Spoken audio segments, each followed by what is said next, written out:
All right, good morning. Oh my God. Good morning, everyone, and welcome to this live. That's right. Turn that down. That always happens. Good morning, everyone. Welcome to this live English lesson here on YouTube and Periscope. That's right. Good morning. Thank you so much for joining me. My name is Michael, and I'm going to be your English teacher this morning.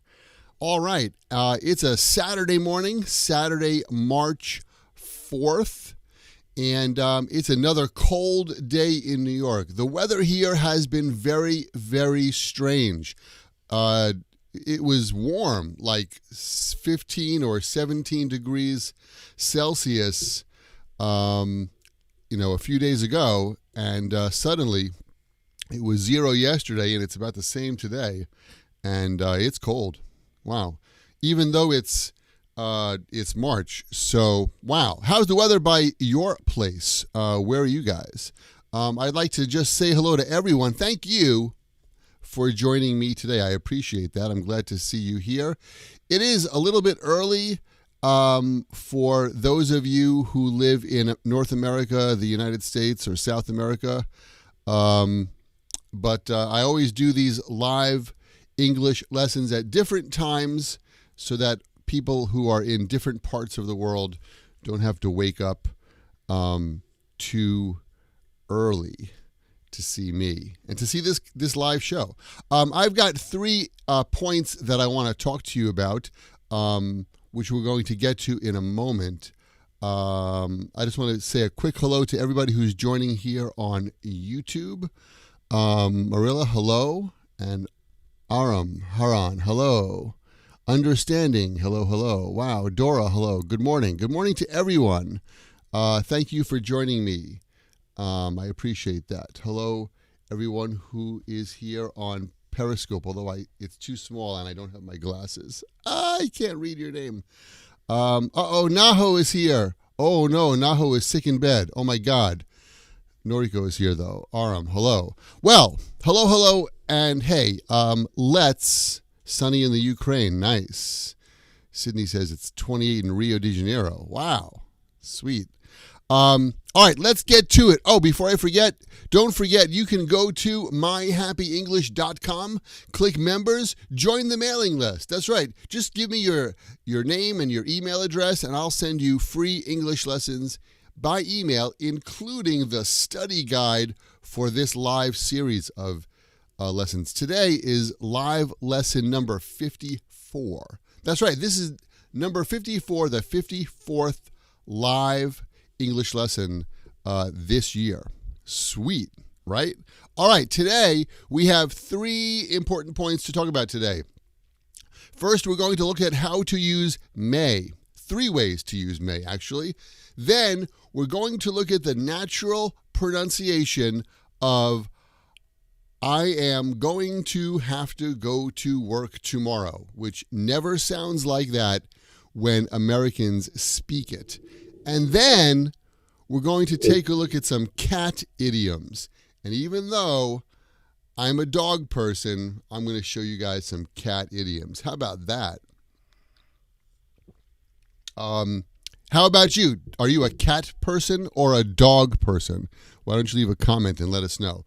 All right, let's get going. Using may. There are several ways to use may. I chose 3 of the most common ones today to talk about. The first one is we use may to talk about possibility. I may go fishing this weekend. The grammar is may plus a base verb. I may go fishing this weekend. I may buy a new coffee mug, for example. We use may plus a base verb, and that's the basic grammar there. Somebody asked me one time, well, Michael, what's the difference between may and might? Well, for you guys who joined me today, this is a little bonus for you because I didn't write this in the plan. There is no difference between may and might. Yes, I've said it. That's right. May and might are exactly the same when you talk about possibility. So you can say, I may go fishing this weekend, or I might go fishing this weekend. It's exactly the same. Now, if you look at the dictionary, they tell you that might is the past form of may. But perhaps technically in a dictionary it is, but possibility is something about the future. There is no past of the future unless you're Michael J. Fox in the movie Back to the Future. So, I may go fishing this weekend talks about this weekend, the future. I might go fishing this weekend also talks about the future. So it's the same, okay? When you talk about possibility, you can either use may or might. You know, Jack might come to the party. Jack may come to the party. It's exactly the same. There's no difference, okay? So for possibility, may and might can be used exactly the same. However, we don't use might in the next two cases. You can use may to talk about permission, okay? So you could say to your boss, hey, may I leave the office early today? It's super polite. May, when you use may like this to ask permission, it's really, really polite. You could say to the boss, hey, boss, can I leave the office early today? Or can I go home early? But if you say, hey, boss, may I go home early? Or teacher, may I hand in my homework tomorrow? It's super, super polite and a little bit formal. So that's, you can use may that way. Okay, it's very, very polite in very polite or formal situations. You can't use might. You can't say, excuse me. You can't say, hey, boss, might I leave the office early today? It's weird. It does not work. By the way, you can also use, see, now you know it's live when the teacher gets stuck. The teacher might say, yes, you may hand in your homework tomorrow. Or the boss might say, yes, you may go home early today if your boss is a nice boss. All right, so it's possible. It's not just a question, but, asking for permission or giving permission, you can use may. May not has a different meaning. May not is prohibition. It means when you use may not, it's something that you can't do. You may not smoke in this office means it's forbidden for you to smoke in this office. You may not do that. It's a very formal way to say, hey, don't smoke in this office. It's not allowed. Which is what your boss might say if he's that kind of boss. But you may not smoke in this office is a very polite way to say, it's not allowed. It's prohibited. Okay, so that's how we use. There's three ways that we can use may, and I need some Joe. All right, let me jump on over here. Enrique from New York City. Hey, I'm in New York too. Welcome. Thanks for coming today. And my goodness, it's early. Wait, weren't you in Florida last week? Is that right? Didn't we talk last week that you were in Florida? I could have sworn that. All right. Natural pronunciation. A lot of people, a lot of my students and a lot of English learners say to me, oh, Michael, it's so hard to understand Americans when they talk. Oh, native speakers, they talk too fast.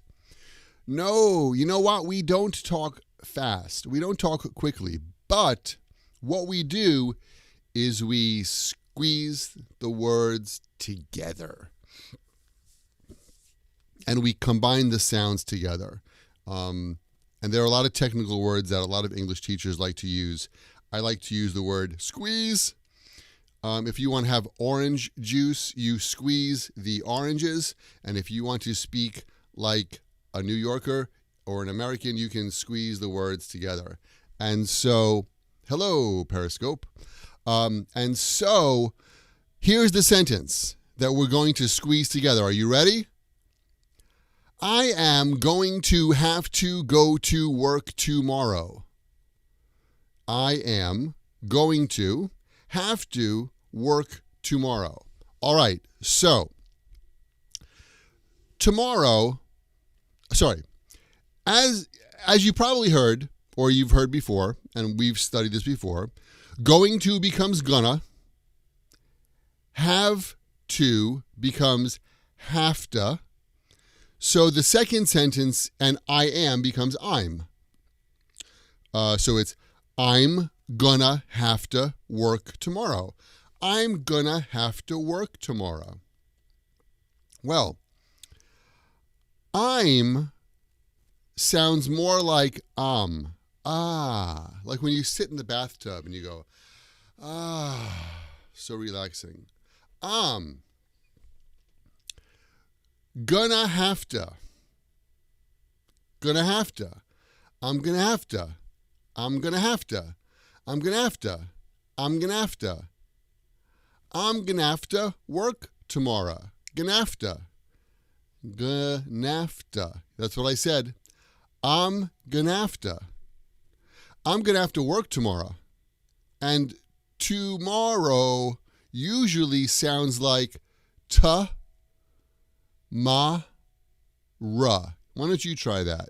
Ta-ma-ra. Tamara. Tamara. I know a girl named Tamara. Tamara. Work tomorrow. Work tomorrow. Gonna have to work tomorrow.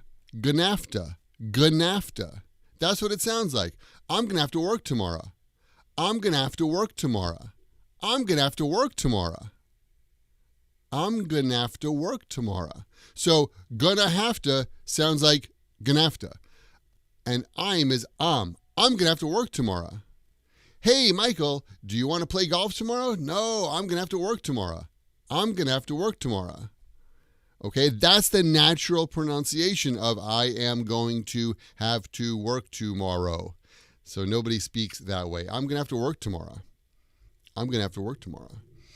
I'm going to have to find out why Jack was late. I'm going to have to find out why Jack was late. I'm going to have to find out why. I'm going to have to find out why. I'm going to have to find out why coffee is so delicious. How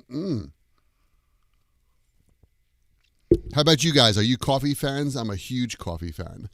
All right. So I'm going to have to work tomorrow. I'm going to have to go to the next topic. And the next topic is cat idioms. Cats are really popular pets. And I guess because of that, we have a lot of different idioms in English that use the word cat. And I'm going to show you 3 of them today. And one of them is an idiom I want you to never use. I'm going to teach you something you should never use. Stay tuned. Jack let the cat out of the bag. Jack let the cat out of the bag. We decided to have a party for the boss for his birthday, but a surprise party. But Jack, not so swift, told the boss, "Hey, boss, are you going to come to the party?" He let the cat out of the bag. When you let the cat out of the bag, you reveal a secret. Okay? So that's what that means. Jack let the cat out of the bag means he told a secret. Hey, look what the cat dragged in. Do you have a cat? If you have a cat and your cat is outside, you know that sometimes the cat brings you unexpected presents, like a dead mouse or something else that the cat found outside. So sometimes the cat drags in or brings in, drag in means bring in, something unexpected. So if you have a friend, and this is how to use this, if you have a friend that you have not seen in a long time, and suddenly they come to your house, you can say, hey, look what the cat dragged in. It's kind of a, hello, long time no see. But it's a little bit of a sarcastic long time no see. Like, we were expecting you a couple of weeks ago, but you never showed up. So, hey, look what the cat dragged in. All right, so you can use that if you have a friend who suddenly shows up at your house and you haven't seen them in a while. Look what the cat dragged in. All right, those two you can use. Here's the next one. It's raining cats and dogs. All right. I think every junior high school or high school English book in the world has the idiom, it's raining cats and dogs. It means it's raining really hard. Well, this idiom is kind of old-fashioned and antique sounding. So generally these days, the only people who use the phrase, it's raining cats and dogs, are senior citizens over 65 years old or over 70 years old in America. It's a really old phrase. And I see a lot of young people, international students, teenagers, people in their 20s and 30s and 40s saying, oh, it's raining cats and dogs outside. And it sounds like a fun idiom, but it's kind of old-fashioned. What we usually say when it's raining very hard is, wow, it's pouring outside. It's pouring, like pour the coffee into the cup. It's pouring outside. That's a much more natural way to say it's raining hard, or it's very heavy rain outside. That's more natural than saying it's raining cats and dogs. It really sounds like an English textbook idiom. So if you use that, I would like to suggest try to say something else like, wow, it's pouring outside. Oh my goodness, it's pouring outside. And your English will sound more modern. You can still use that phrase if you like, but it does seem a little bit old-fashioned. And language is always changing, right? Sometimes words come in and words go out, and language is always evolving. All right, so that, my friends, is the end of today's English lesson. I'm going to have to leave now because I have a class to teach one of my private students on Skype. But I will be back tomorrow because I'm going to have to do another live English lesson. Actually, I don't have to. I like to do this. Tomorrow is going to be English lesson number 55, live 55, and it's going to be at 9 a.m. New York time. That's right, 9 o'clock a.m. New York. That's about 3 p.m. in Europe, and about 9, 10, 11 p.m. in Japan and Asia, and I hope to see you there. By the way, don't forget, if you just joined, go to myhappyenglish.com. I've got over 1,000 free English lessons there, and you can get on the mailing list, and I'll send you some of those English lessons by email, as well as new lessons that pop up. All right, that's all our time for today. Thank you so much for joining me over here on Periscope. Thank you for joining me here on YouTube, and I will see you guys tomorrow right here at Happy English for another English lesson. Bye, guys. Thank you.